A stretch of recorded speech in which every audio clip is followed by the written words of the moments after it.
Russia, China, and South Africa have just completed 10 days of naval exercises in the Indian Ocean. The drill, codenamed Mosi II, coincided with the first anniversary of Russia's attack on Ukraine. While the US marked the day with a visit by President Biden to Poland, Russia was flexing its military might thousands of kilometers away. The joint war games took place between Durban and Richards Bay in South Africa.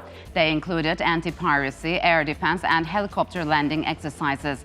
The Russian frigate Admiral Gorshkov carried the latest supersonic Zircon missiles, but Moscow has assured none were launched during the drill.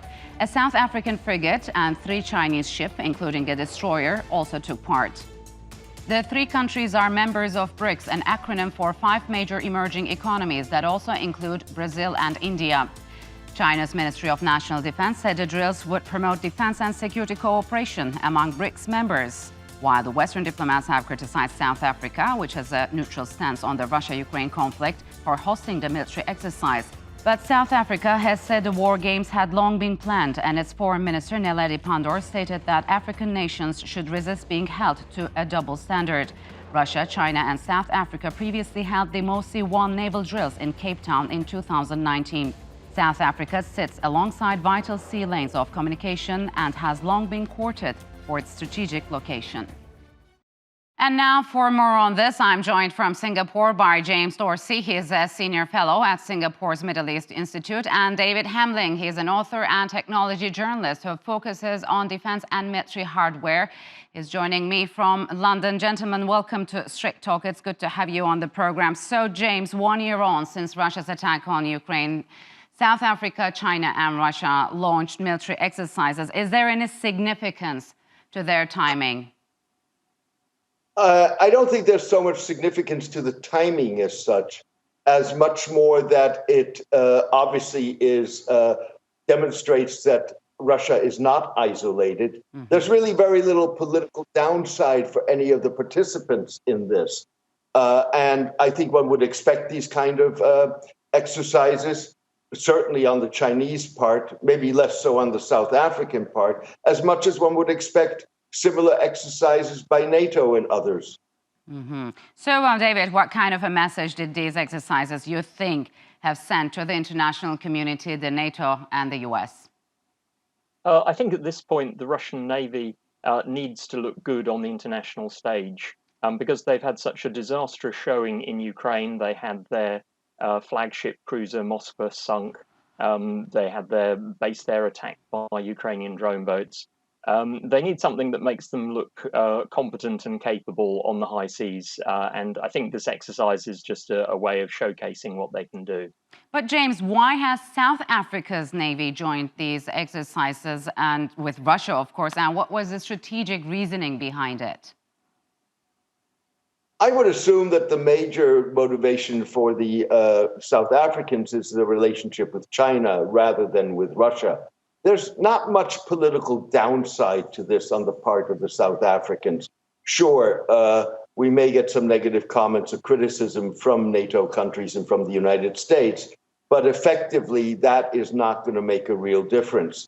So this was an easy way to score brown points, in addition to which, of course, there is mileage in the experience of the exercise with China and Russia.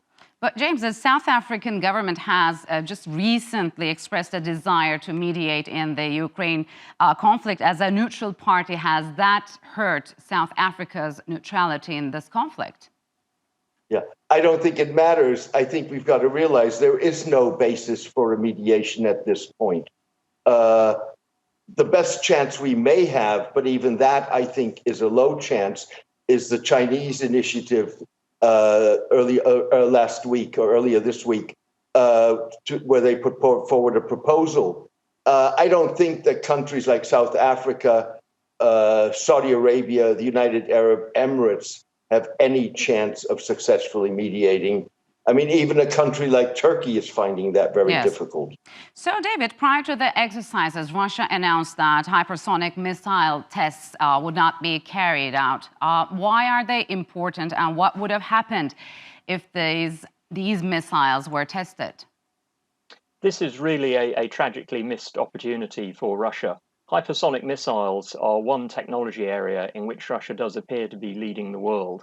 and their Zircon anti-ship missile really is a capability that nobody else can match. The question is the technology mature? Russia claims that it's on their warships now and that it's functional. This exercise would have given them an opportunity to show the world exactly what that missile could do and show that Russia was still ahead. Having decided not to do that, people will now be doubting whether the missile is in fact operational and whether it has the capability that the Russians claim. So I think that looks bad for them. Do you think they shied away because they didn't want to see more backlash from the international community? I think it's always extremely dangerous telling the world, hey, look at me when you do something, if it might go horribly wrong. And if a missile misfired, that would just be an embarrassment that Russia can't afford right now. So, David, do you think there will be a political fallout for South Africa after these exercises? I mean, could this hurt the country's deep-seated relations with the Western world? What we have to bear in mind is that this is not a huge deal. This is a tiny, tiny exercise. There's one Russian warship, two Chinese warships, and one South African warship. So really, it's a small gesture, and I think it's one that Russia could step back from relatively easily. So, James, how to interpret this? Maybe it's not as important as it seems, but is this a sign of an emerging new multipolar world order where opposition against the United States is growing stronger every day? Well, I think there's no doubt that there is a multipolar world developing, or to be more specific about it, more probably a bipolar world. With other words, a world in which the United States and China basically lead, but with multiple middle powers who have enhanced agency and therefore play a greater role and have greater influence. I think that's what we're seeing.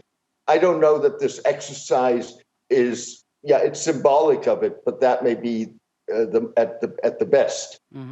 So, David, all three countries are part of the BRICS grouping, which also includes Brazil and India. Could these drills or similar ones turn BRICS into a defense grouping on top of its focus on economy and trade? It will certainly get people talking about increased military cooperation, but actually setting up a defensive alliance of that sort would be a huge step. So yes, maybe they're just testing the water and seeing how people feel about the idea.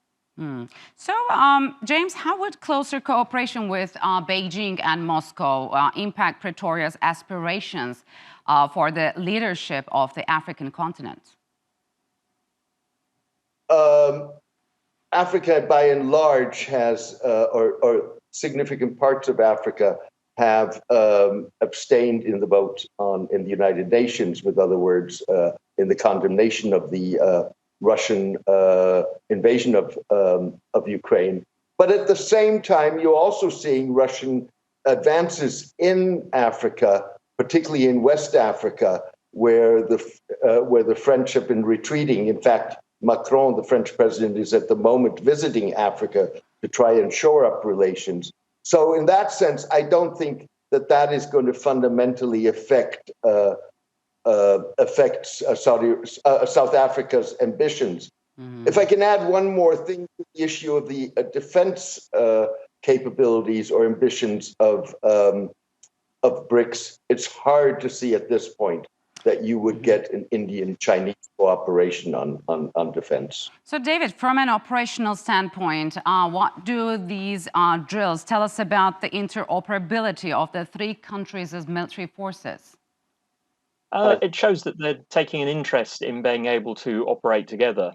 Exercises on this scale are comparatively straightforward because you've got so few vessels and because what they're carrying out are fairly basic drills of, for example, boarding a merchant vessel or countering mines or air attack. So these are fairly basic things. I'd say they're not being very ambitious at this point. If you're looking at a much larger exercise involving many ships carrying out complex operations, that would be much more challenging. That's the sort of thing you see with NATO drills. So, James, meanwhile, early this month, Egypt's parliament endorsed a pact in to join BRICS. How important is this, you think, and why is Egypt interested in joining such an organization?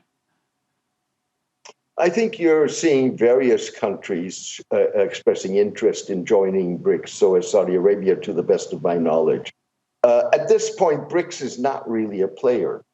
That doesn't mean that it will become a player in the future, and that obviously by other countries joining BRICS, it becomes more relevant, depending on how BRICS institutionalizes. Do you think, David, Cairo's possible membership or real membership will add to the economic potential of the BRICS and vice versa, or it's not as big as we think? It's perhaps more important that it then gives momentum, because what started out with a fairly small alliance of a few countries, if they can now start attracting more and more members, they may start to be seen as a power in their own right. As James says, BRICS is not a player at the moment, but it certainly could be moving forward. And the more members they get, the more significant that's going to be. All right, gentlemen, we'll have to leave it here. Thank you very much for joining me on Straight Talk.